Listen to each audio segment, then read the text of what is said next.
Join us today as Deborah Riddle, Vice President of the Fayette County Historical Society, takes us on a tour of the Fayetteville City Cemetery in Fayetteville, Georgia. Listen carefully. She might even have more Gone with the Wind stories you have never heard.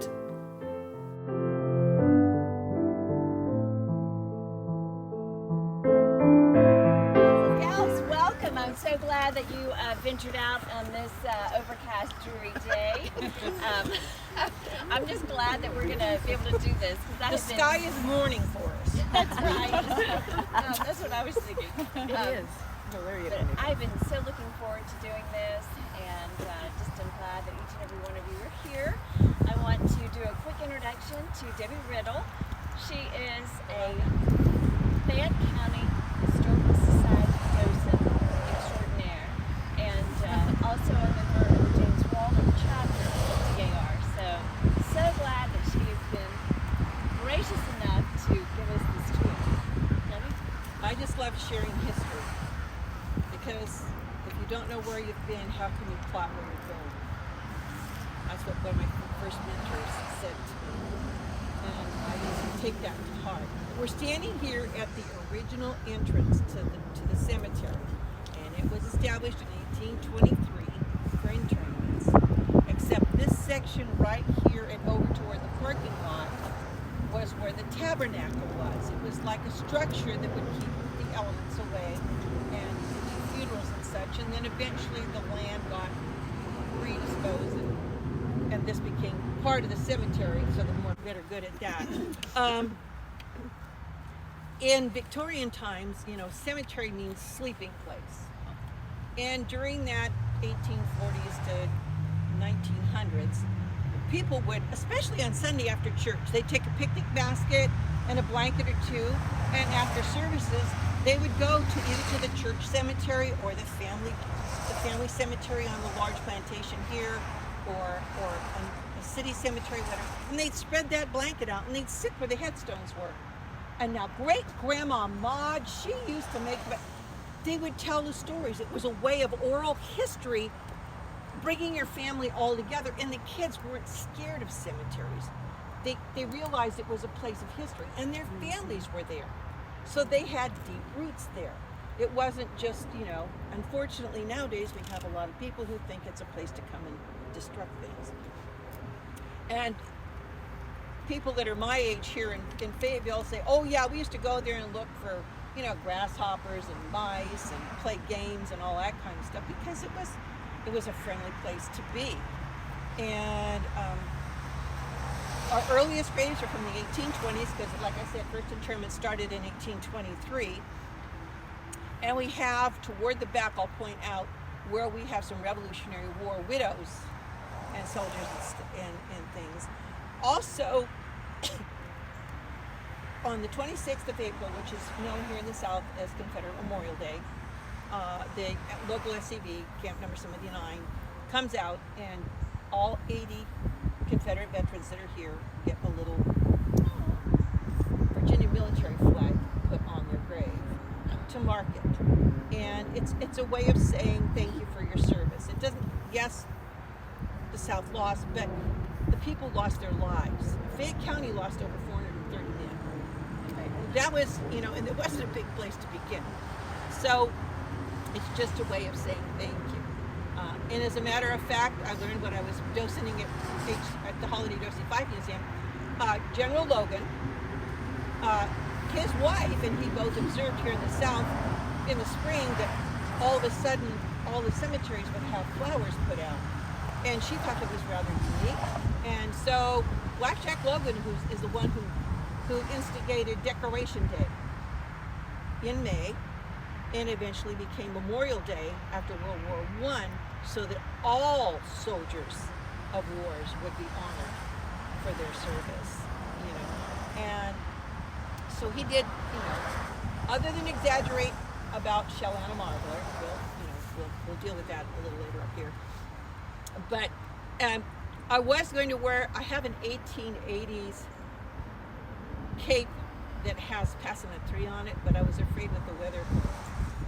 It's a little ancient like me, and I didn't want it to melt. But I have on black jet earrings, and I have a reproduction mourning pin that I splurged on from the Smithsonian, because people would wear, I always thought it was just a little bit, what's the right word? Maybe sexist is the right. Gentlemen would wear a black armband for 3 months, and then they had to find a wife, especially if they had kids. Women, you were in deep mourning and then light mourning, and then of course Queen Victoria took it to the nth degree, and she never got out of black. She really established all those mourning rules. But women would, there was a certain mourning time for whether it was your spouse, your child, your parent, your cousin, and let's face it, during the war between the states, just about every woman you saw was probably wearing black. But they finally learned that some of the black dyes. Oh, we're going to take a little stroll right here to see a woman who, she's very well known and beloved by everyone. Her name is Elizabeth Brown, but she liked to be called Miss Lizzie. Lizzie Brown.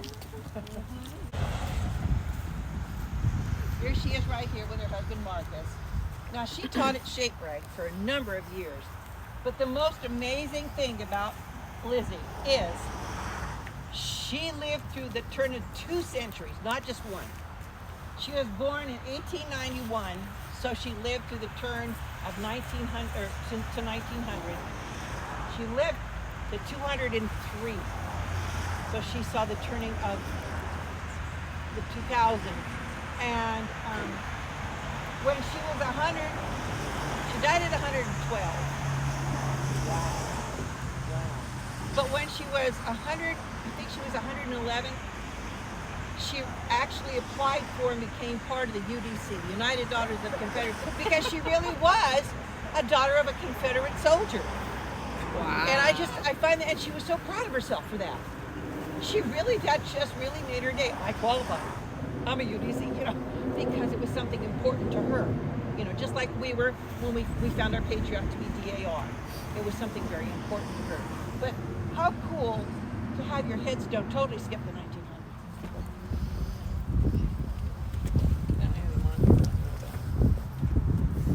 This is where Robert E. Lee Fife is buried. He was born in 1865, so we know who he's named after. And he was the last purchaser of the antebellum house that was used as the museum. His son Cecil, who was an engineer, was the last Fife to live in the home, and he moved out in 1968. And then, of course, it had other owners of his businesses and such before it became a museum. But he owned a number of businesses on the square, so this is a very prominent spot here. His relatives now live in Oklahoma, and we were very lucky that one of them sent us a photograph of the front of the house taken in 1932, when the balcony, instead of just being a little place, it went clear across. So it was great for helping Dave. A widow of a Travis remarried, and her stepson, who had fought in, it was probably Iraq, Desert Storm, did it say? He came back after his, I think it was 3 tours, lived a full life, and then got just a little bit dicey on a motorcycle and lost his life. And so his stepmom says, well, there's room here. So when we used him as a character for our walk, the person who was being that spirit all of a sudden had a woman come out of the group, put her arms around him, and she says, thanks for bringing him back to me. Oh my God. Now, is that not heartwarming to know that just an entertainment, a fundraiser, could be that heartwarming for someone? And so this is one of the ones that we know that fought in a war, because as you can see, the cemetery goes way around, but they just ran out of room. That is an uncle and a nephew, the Magoos. They lived on Railroad Street, which is now Jeff Davis. And in 1906, the house was struck by lightning, and the lightning went from the front of the house to the back porch where they both were, and the lightning killed them both. And there was a huge funeral for the two of them. These two are kind of a good example of, during the Victorian times, your headstones could tell a story without a lot of words. This is a sleeping lamb. This is a child's grave. The stone back here has got 2 shoes and 2 socks that are empty. It is also a child. For a woman who died more mature, it would be a whole rose with a broken stem. If it was a young woman, it would be a rosebud with a broken stem. For men, sometimes it would be like a thin trunk tree, and it would be cut at an angle. If he was older, it might be a thicker tree that would be cut at an angle. Their lives were cut short, is what it was. And the urns that you see a lot of times, and it looks like there is a piece of cloth over them. That's the pall. You have pallbearers. Well, early on in the church, you came from the really wealthy landlord. You could afford a beautiful casket. You worked on the property. You could afford a pine box. So in the church, rather than say, well, this guy's got it and this guy, they would cover it with the same pall, that same piece of cloth, so that no one could say, oh, well, they've got sterling silver and they've got, tin. It was made so that everyone was equal as they met their maker.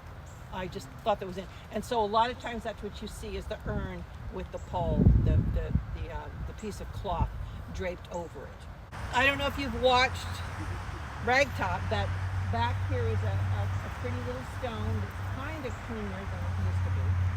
And that is where Sally Kate is. Now we all know that on January 5th, 1892, a cyclone hit Fayetteville. Early in the morning, Dr. Davis comes to town to deliver the Travis baby over on Lee Street. He delivers the baby. As he exits, he leaves the greatcoat there. He goes for the rest of the day. Dinner time comes, and at the Graham house, there are 10 kids. They've all come home from school. They've set the table. They're getting ready to sit down. And the legend is, little Sally Kate said to her daddy, "What's that horrible noise?" And he screamed, "Everybody go out by the big tree." Well, Sally Kate was crushed by the falling chimney. The other 9 children made it. You skip to a little bit later, and Mr. Travis and his son go to the front door. The wind caught them, but the little boy was only 2, and he kind of just bounced across the ground. Mr. Travis was picked up and hurled 200 feet and did not survive.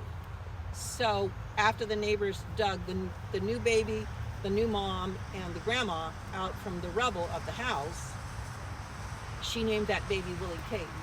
Willie after her husband William, and Kate after Sally Kate. So that's that story. And little Sally Kate's headstone is over here, and let's see, we'll pass Mr. Travis's. But we're going to go up just a little bit to the red one. Everybody at some point in this town has driven on Red Wine Road. And that's because at one point there was red wine property that was purchased along that route. And of course they had property in town where their store was, but also in the 1850s, Morgan and George Looney, professors, sat underneath the big locust tree and wrote Southern Arithmetic, which is a book that was used in Southern schools for many, many years. And there's a word problem in there about the fox and the train and the miles per hour. It's a word problem that, we all loved those when we were in school. Oh, yeah. So glad I don't. So glad I'm not doing that anymore. And if we move up here, we can see. Well, this is the Blaylock area. The Rocks of Blaylock had a house right on the square where the gazebo is now. And she used to fret about her poor Billy, who came back from the war, and he was just a little touched in the head. died in Milledgeville as the sanitarian here. But she lived there for a long time. She lived to sit on the front porch and just chat to anybody who went by. She was just adorable. Even though this is the wrong Holt, there's a Sally Kite Holt. She was about to deliver her first baby. She left Fayetteville, went toward Jonesboro in late August of 1864. She stayed at her mom. She got to her mom and dad's house. She delivered the baby there. And unfortunately, that August day in 1864 was the Battle of Jonesboro. And so there were shots and cannonballs. One of those cannonballs came through the wall and landed in the headboard where the baby and the mom, Nancy and the baby, were sleeping. And then another one came in. And so the grandfather, according to legend, we have two. One is he put a yellow cloth on a bush saying, "This is a hospital, there's injured people here." And the other one was he put up a white flag. Whatever he did, he said, "Move your cannon, I've got a new baby in here." Well, that battle was being oversaw by Logan, General Logan. And so the next thing you know, he's at the door knocking. He and his chaplain are there. He brings in blankets, a couple of guards for the front. He brings in food and what.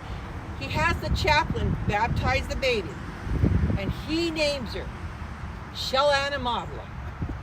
He says it meant a marvelous escape from an exploding shell.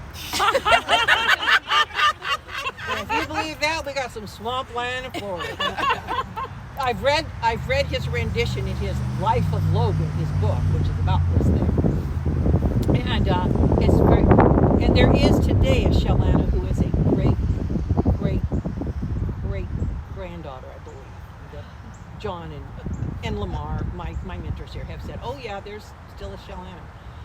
But she grew up and she went by Anna because Shellamarvla is a big mouthful. She's married over in New Hope, and she married a Tidwell.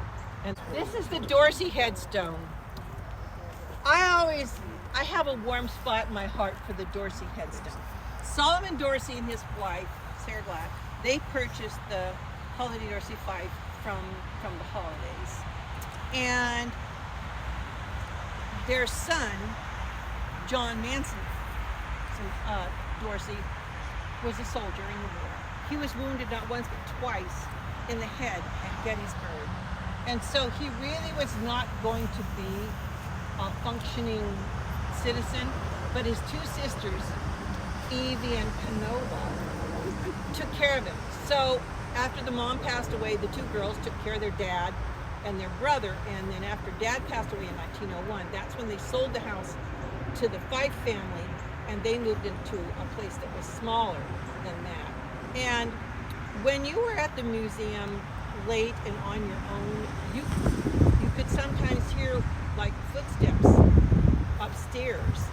And I always came to the conclusion that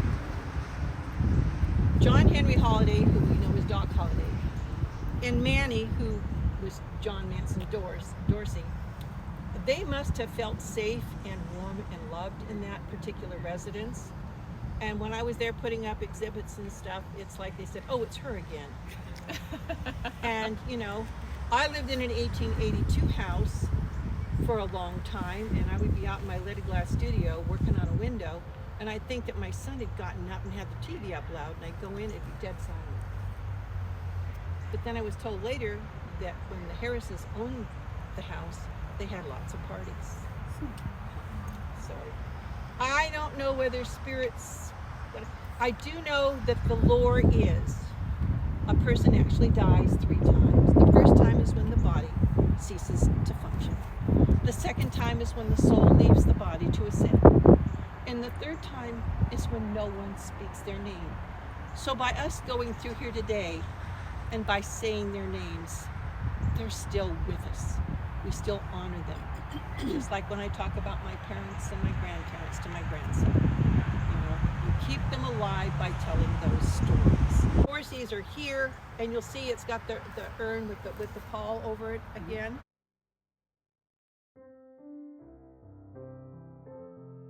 Right here we have the glowers.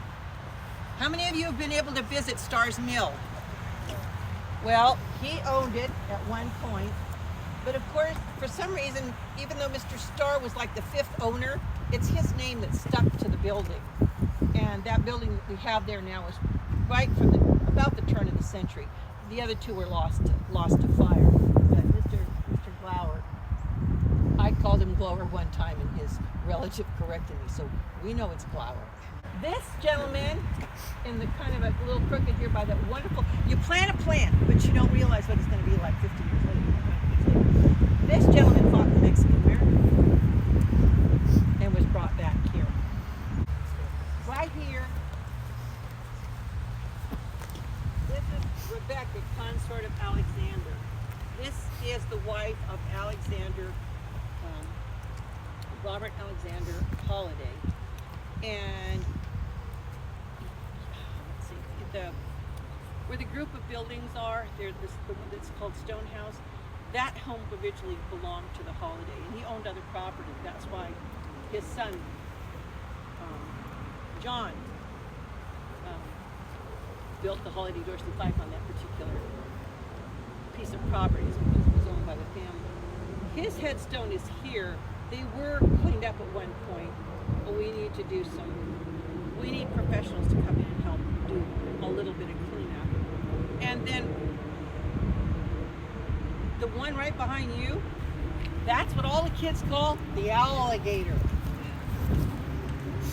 Unfortunately, the headpiece fell so long ago, and the elements of just, there is absolutely no clue as to who this grave belongs to. But the oyster shells that are there signify that either maybe he was a sailor or that they were wealthy enough to go to the beaches for vacation, because these would have been an expensive thing to have put on, and it was concrete, so it did deteriorate a little bit. Then we had, when we did the first cleanup and restoration, they put this granite in to try and keep it from being clobbered and hurt.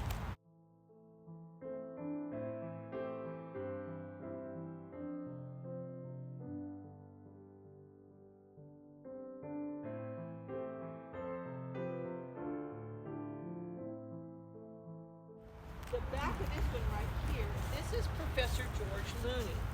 Like I say, he was the one that the city of Fayetteville contacted to create the first learning institution in 1857. It's called the Fayette Academy. You may know it from page 4 of Gone with the Wind, where Katie Scarlett O'Hara attends the Fayette Female Academy. Well, it was never just a female, it was always just the Fayette Academy. But in real life, Annie Fitzgerald, who stayed first at the Holliday House and then at the Bennett House, attended the Fayette Academy, and she was one of the 6 daughters of Philip and Eleanor Fitzgerald, who were Margaret Mitchell's great-grandparents. So you can see, and we understand that Annie from the get-go was a little feisty, a little stubborn, and a few hallmarks that you can see in the character of Scarlett. So a lot of us have come to say, well, maybe she was a little bit of an inspiration for the writer to come up with that. The plot that you see here that has the pea gravel on it, this is the Fitzgerald plot. This is the plot that Philip Fitzgerald purchased when he started acquiring his plantation land back in the 1830s or so. He ended up with about 2,500 acres, and he bought what he thought was one of the prominent plots in the cemetery. So Philip and his wife are buried here, but also is his brother James and his wife.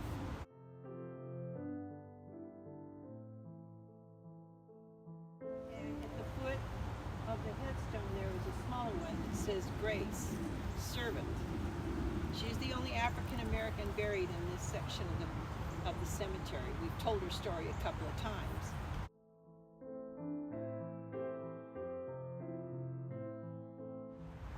Also in this plot are Mary Ann and Robert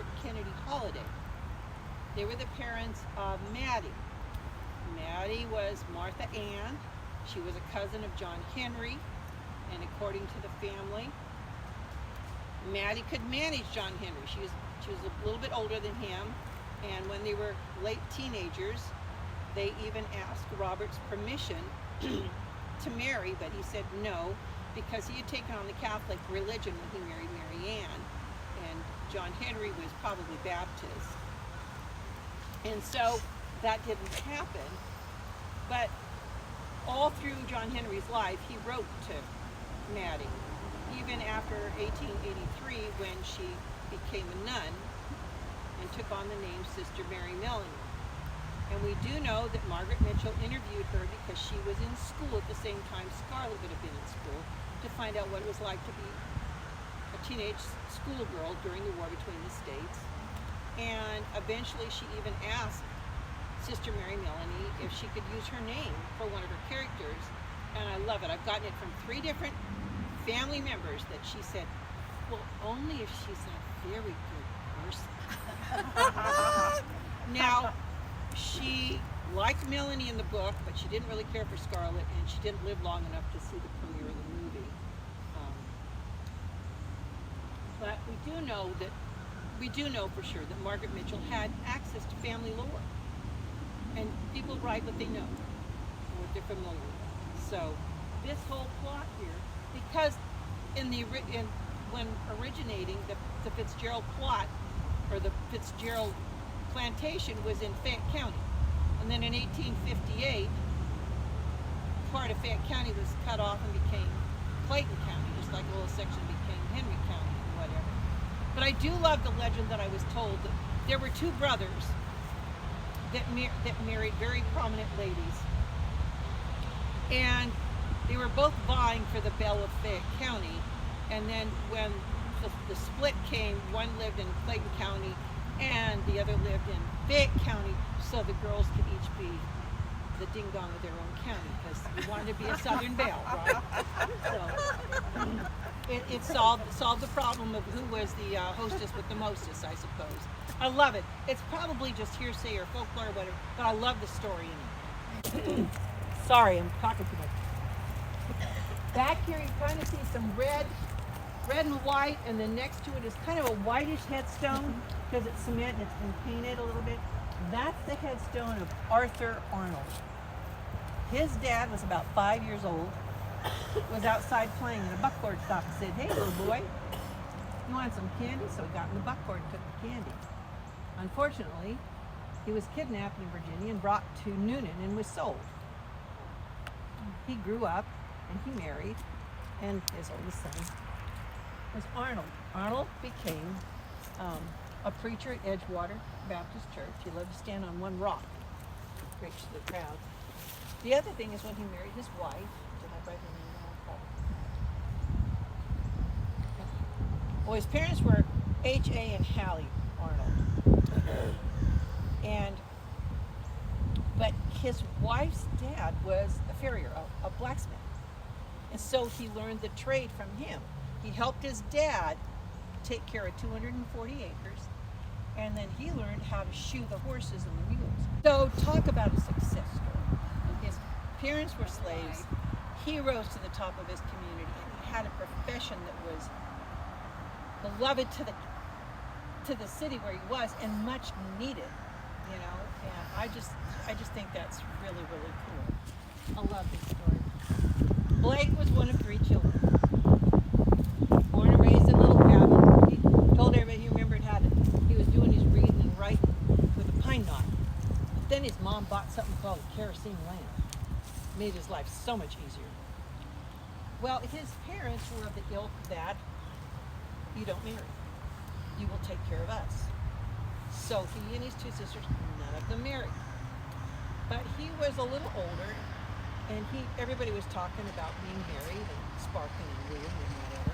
So he went out and bought himself a boat. He put it all together. He had a date with a young woman, and he went over and picked her up, and they went out for a while. Next thing you know, he'd bring her home, drops her off, goes back to his house, to the barn, takes the buggy apart and puts it up in the rafters. Stayed there for 60 years. He said, this woman thing is not for me. He says, I don't know why people are talking about it. He just couldn't figure out what was the big deal.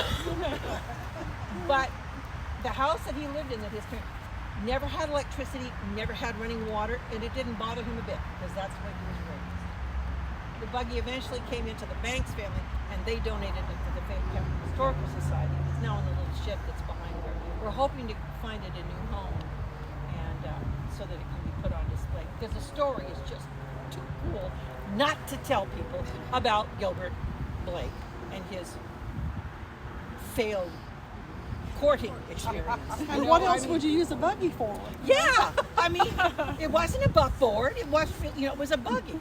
It was a real nice little, and he just got, it was not him. He didn't cotton to it, he said, or something like that. I thought it was hysterical when we read that. One day, and he says, I'm done. I'm done with this. This is. And for the younger ones, if you've got a grandma, grandpa, or a great grandparent, ask them questions or write it down, because their memories will go with them. And I remember asking my Nana when I was in my 30s, Nana, what do you remember about your grandparents? She said, Big Jake was me. And of course that meant nothing to me. And she says, and don't be late to school or you'll get switched. Well, she grew up in Yakima, Washington. She was born in Illinois, but they went across.